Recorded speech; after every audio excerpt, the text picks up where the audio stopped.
বন্ধুরা, আজ আমরা এমন এক ব্যক্তির কথা বলবো যিনি সমুদ্রের মাঝখানে 438 দিন একা টিকে থেকে ইতিহাস গড়েছিলেন। হ্যাঁ, 1 বছরেরও বেশি সময় ধরে চারপাশে খোলা আকাশ আর নিস্তব্ধ ভয়ঙ্কর সমুদ্র ছাড়া আর কিছুই ছিল না। না ছিল কোনো তীর, না কোনো সাহায্য, কেবল ছিল একটি জরাজীর্ণ নৌকা আর মৃত্যুর ঘন ছায়া। তিনি বেরিয়েছিলেন মাত্র 1 দিনের জন্য মাছ ধরতে, কিন্তু সমুদ্র তাকে 438 দিনের জন্য আটকে রেখেছিল। তখন কোনো খাবার ছিল না, জল ছিল না, আশ্রয় ছিল না, আর আশেপাশে অন্য কোনো মানুষের দেখাও মেলেনি। বেঁচে থাকার আশা ছিল প্রায় শূন্য, অথচ মৃত্যুর নিশ্চয়তা ছিল শতভাগ। সেই নৌকায় 2 জন মানুষ ছিলেন। 4 মাসের মধ্যেই একজন মারা যান, কিন্তু অন্যজন মৃত্যুকে জয় করে জীবনে ফিরে আসেন। বন্ধুরা, এই ব্যক্তিটি যেভাবে এত দীর্ঘ সময় নিজেকে বাঁচিয়ে রেখেছিলেন, সেটা শুনলে আপনার গায়ে কাঁটা দেবে। আপনি অবাক হবেন। নমস্কার, আমি গৌতম আছি আপনাদের সাথে। তাহলে চলুন শুরু করা যাক। 18ই নভেম্বর 2012, মেক্সিকোর দক্ষিণ উপকূলের একটি ছোট্ট শহর। সকালটা ছিল অন্যান্য দিনের মতো শান্ত এবং সাধারণ। সমুদ্রের বুক চিরে সূর্য ধীরে ধীরে উঠছিল, আর সমুদ্রকে দেখে মনে হচ্ছিল একদম শান্ত স্থির। 36 বছর বয়সী জশ আলভারেঙ্গা তার ছোট্ট মেয়ের সঙ্গে এই মেক্সিকান শহরেই থাকতেন। তার একটি সুখী পরিবার ছিল। তিনি এবং তার সঙ্গী 22 বছর বয়সী এজিকিয়েল কর্ডোবা পেশায় ছিলেন জেলে। জশের মাছ ধরার বহু বছরের অভিজ্ঞতা ছিল, যেখানে এজিকিয়েল ততটা দক্ষ ছিলেন না। তিনি এই পেশায় জশের সঙ্গে খুব সম্প্রতি যোগ দিয়েছিলেন। তাদের কাজ ছিল মাছ ধরা এবং তা বাজারে বিক্রি করে লাভ করা। গত কয়েকদিন ধরে ধরা মাছের ভালো দাম পাচ্ছিলেন তারা, কিন্তু মাছের পরিমাণ ছিল কম। তাই এবার তারা সমুদ্রের আরও গভীরে যাওয়ার সিদ্ধান্ত নিলেন, যেখানে বড় আকারের মাছ পাওয়া যায় আর দামও বেশি। তারা মাত্র 1 দিনের জন্য যাওয়ার পরিকল্পনা করেছিলেন, কিন্তু যাত্রার প্রস্তুতির সময় এক অভিজ্ঞ জেলে তাকে না যাওয়ার পরামর্শ দিয়েছিলেন। তিনি বলেছিলেন, সমুদ্রের অবস্থা ভালো মনে হচ্ছে না, তোমরা এখন যেও না। তবে জশ সেই পরামর্শকে গুরুত্ব দেয়নি। তিনি ভেবেছিলেন, আমরা কয়েক ঘন্টার মধ্যেই ফিরে আসব, মাছ ধরব, বিক্রি করব আর চটজলদি আয় করে নেব। বন্ধুরা, কথায় আছে না, লোভে পাপ, পাপে মৃত্যু। এদের সাথেও ঠিক সেটাই ঘটেছে। তারা তাদের 7 মিটারের ছোট্ট নৌকাটি নিয়ে সমুদ্র যাত্রায় বের হলেন। নৌকাটি ছিল একটি ইঞ্জিনের, একটি ছোট্ট রেডিও, মাছ রাখার জন্য বরফের বাক্স এবং কিছু খাবার। তাদের লক্ষ্য ছিল উপকূল থেকে 120 কিলোমিটার দূরে সমুদ্রে যাওয়া। তারা কেউ কল্পনা করতে পারেনি যে এই দূরত্বই তাদের পরবর্তী 438 দিন ধরে জীবন মৃত্যুর সন্ধিক্ষণে ঠেলে দেবে। শুরুতে সব কিছু ভালোই চলছিল এবং তারা বেশ ভালো মাছও ধরছিলেন। কয়েক ঘন্টার মধ্যেই তারা প্রচুর মাছ ধরে ফেলেছিলেন। কিন্তু দ্বিতীয় দিনের বিকেল নাগাদ সমুদ্রের রূপ বদলাতে শুরু করলো। আকাশ কালো হয়ে এলো, ঢেউয়ের উচ্চতা বাড়ল এবং বাতাসের গতিবেগ তীব্র হলো। এরপরই আঘাত হানল এক ভয়াবহ ঝড়। এমন এক ঝড় যা টানা 2 দিন ধরে চলল এবং তাদের ভাগ্য পুরোপুরি বদলে দিল। উত্তাল ঢেউয়ের তোড়ে নৌকাটি এদিক ওদিক আছড়ে পড়তে লাগল। ইঞ্জিন বিকল হয়ে গেল, রেডিওটি অকেজো হয়ে পড়ল। যোগাযোগের কোনো উপায় আর অবশিষ্ট রইল না, না উপকূলের সাথে আর না পাশ দিয়ে যাওয়া কোনো জাহাজের সাথে। ঝড় এতটাই তীব্র ছিল যে ঢেউগুলো নৌকা ছাপিয়ে ভিতরে ঢুকতে শুরু করলো। নিজেদের বাঁচাতে এবং নৌকাটিকে ডুবে যাওয়ার হাত থেকে রক্ষা করতে তারা ধরা মাছগুলো সমুদ্রে ফেলে দিয়ে নৌকার ওজন কমিয়ে ফেললেন। ঝড় থামলেই ফিরে আসার পরিকল্পনা ছিল তাদের, কিন্তু মানুষ যতই বুদ্ধিমান হোক না কেন, প্রকৃতির শক্তির কাছে তারা অসহায়। ঝড় থামার পর সমুদ্র শান্ত হলো ঠিকই, কিন্তু তাদের আসল লড়াই তখন সবেমাত্র শুরু। মাত্র 2 দিনের মধ্যেই তাদের নৌকাটি ভেসে 400 কিলোমিটার দূরে খোলা সমুদ্রে চলে গেল। চারপাশে শুধুই জলরাশি আর সাহায্যের কোনো চিহ্ন মাত্র নেই। তাদের খাবার ও পানীয় জল ফুরিয়ে গিয়েছিল। বেঁচে থাকার জন্য তারা বৃষ্টির জল সংগ্রহ করতে বাধ্য হলেন। ক্ষুধা মেটাতে তাদের সামুদ্রিক পাখি, কখনো কচ্ছপ এবং মাঝে মাঝে মাছ ধরতে হতো। আর এই সব কিছু তারা কাঁচা খেতেন। যশের অভিজ্ঞতা থাকলেও ইজিকিয়েলের শরীর ধীরে ধীরে ভেঙে পড়ছিল। তিনি তরুণ ছিলেন ঠিকই, কিন্তু এমন কঠিন সংগ্রামের জন্য মানসিকভাবে বা শারীরিকভাবে প্রস্তুত ছিলেন না। তবুও যশ ধীর সংকল্প নিয়ে 4 মাস ধরে লড়াই চালিয়ে গেলেন। ক্ষুধা, প্রখর রোদ আর প্রবল ঝড় সব কিছুই সহ্য করলেন। তিনি আশা ধরে রেখেছিলেন, কিন্তু 4র্থ মাসের পর তার সঙ্গীর শরীর আর সায় দিল না। একের পর এক অসুস্থতা তাকে কাবু করে ফেলল এবং ধীরে ধীরে তিনি কথাও বলা বন্ধ করে দিলেন। বন্ধুকে বাঁচিয়ে রাখার জন্য যশ সাধ্যমতো সব চেষ্টা করেছিলেন, কিন্তু সেই বিশাল জলরাশির মাঝে না ছিল কোনো ডাক্তার, না ছিল ঔষধ, আর না ছিল সামনে এগোনোর কোনো পথ। অবশেষে একদিন ইজিকিয়েল চিরতরে নিস্তব্ধ হয়ে গেলেন। যশকে নিজের হাতেই তার মরদেহ সমুদ্রে সমর্পণ করতে হলো। যে সঙ্গীটি 4 মাস ধরে তার পাশে ছিল সে আর নেই। যশ এখন সম্পূর্ণ একা। সে জানত না যে সামনে আরও 9টি মাস অপেক্ষা করছে। সঙ্গে ছিল কেবল সেই নৌকা, ঢেউ, সূর্য আর বেঁচে থাকার অদম্য এক জেদ।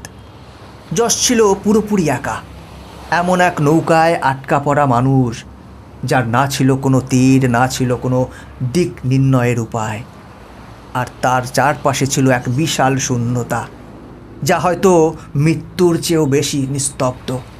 অতল স্পর্শী মহাসাগর কেবল গভীরতার এক বিশাল বিস্তারই ছিল না, এটি ছিল ওত পেতে থাকা এক শিকারী, যা তার প্রতিটি শ্বাসের উপর কড়া নজর রাখছিল।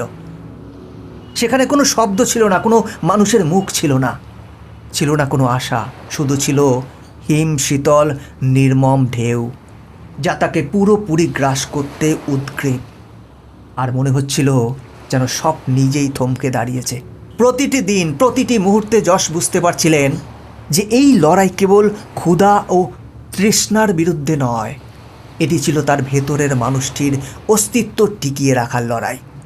মহাসাগর যেন কেবল তার শরীর নয়, বরং তার আত্মাকেও শুষে নিতে চাইছিল। প্রতি সকালে ঘুম থেকে উঠে তার মনে হতো এটাই হয়তো তার শেষ দিন। আর প্রতি রাতে আকাশের দিকে তাকিয়ে সে ভাবত, এটাই কি তার শেষ রাত?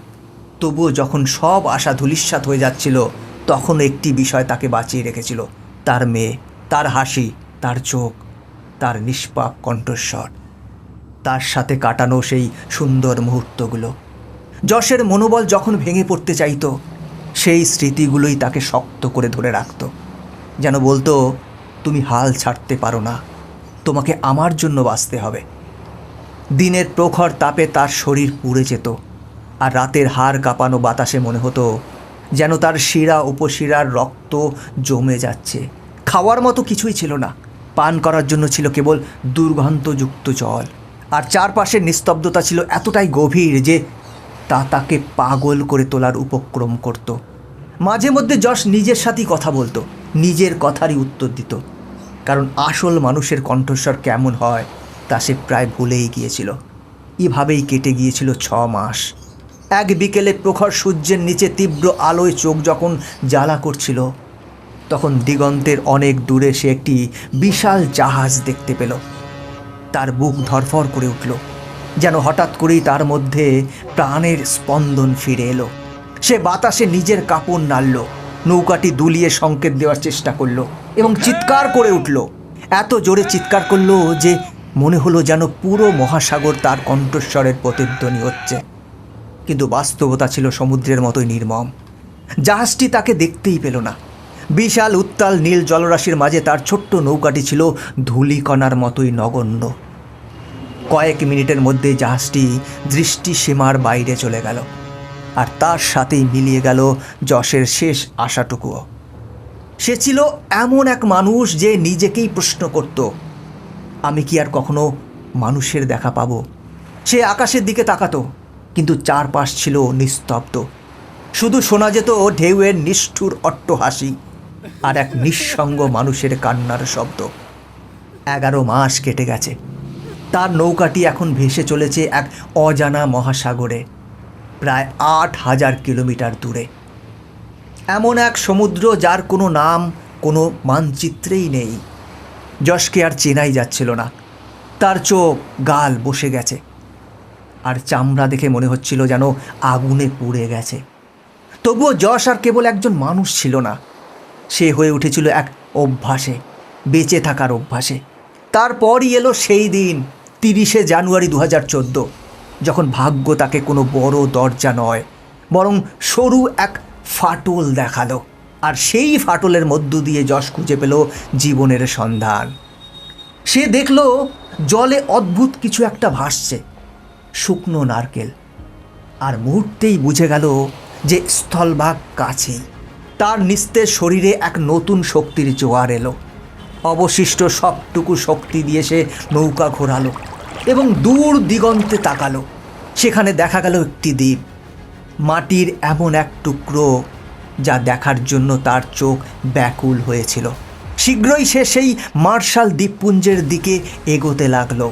যে নৌকাটি গতকাল পর্যন্ত ছিল মৃত্যুর ফাঁদ, সেটি এখন তাকে বয়ে নিয়ে যাচ্ছিল জীবনের আলিঙ্গনে। যশ সমুদ্রের দিকে শেষবারের মতো তাকালো এবং নিজেকে জলে ছুঁড়ে দিল। প্রতিটি ঢেউ চিরে কাঁপতে কাঁপতে বিধ্বস্ত অবস্থায় এবং নিজেকে টেনে হিচড়ে অবশেষে তীরের মাটি স্পর্শ পেতেই সে লুটিয়ে পড়ল। খালি পা, শুকনো চোখ আর কাঁপুনির মাঝে মনে হলো সে যেন নিজেরই পুনর্জন্ম দেখছে। স্থানীয়রা ছুটে এলো, তাদের চোখে ছিল ভয় আর একটি প্রশ্ন, ইনি কে, কোথা থেকে এসেছে? তড়িঘড়ি যশকে হসপিটালে নিয়ে যাওয়া হলো। তার ওজন 60 কেজি থেকে কমে 38 কেজিতে নেমে এসেছিল। তার পেশিগুলো শুকিয়ে গিয়েছিল, চামড়ার নিচে কেবল হাড় ছাড়া আর কিছুই অবশিষ্ট ছিল না। কিন্তু এটি কেবল চিকিৎসার বিষয় ছিল না, এটি ছিল এমন এক মানুষের সাক্ষ্য যে সমুদ্রের অগ্নি পরীক্ষা আর অশ্রুর মধ্য দিয়ে 438 দিন সাঁতরে একটি বিষয় প্রমাণ করেছিল। মানুষ যখন বেঁচে থাকার দৃঢ় সংকল্প করে, তখন বিশাল সমুদ্র তার কাছে হার মানে। তবে এই ঘটনা থেকে একটা বিষয় নিশ্চিত, যখন কোনো মানুষ ভেঙে পড়ার পরেও ভেঙে না পড়ার সংকল্পে অটল থাকে, তখন খোদ মৃত্যুই তার গতিপথ বদলে ফেলে। বন্ধুরা, এরকমই আর একটি ভিডিও আমরা এই চ্যানেলে আপলোড করেছি, অসাধারণ বেঁচে থাকার গল্প। একবার আপনারা দেখে নিতে পারেন, আমি ডিসক্রিপশনে লিঙ্ক দিয়ে দেবো এবং এখানে ক্লিক করে দেখতে পারেন। আশা করি ভালো লাগবে। বন্ধুরা, আজকের ভিডিও এখানেই শেষ করছি। এরকম ইনফরমেটিভ ভিডিও দেখার জন্য চ্যানেলটিকে সাবস্ক্রাইব করে বেল আইকনটি প্রেস করে রাখুন। দেখা হচ্ছে পরবর্তী ভিডিওতে অন্য কোনো তথ্যের সাথে। ভালো থাকবেন, সাথে থাকবেন। ধন্যবাদ।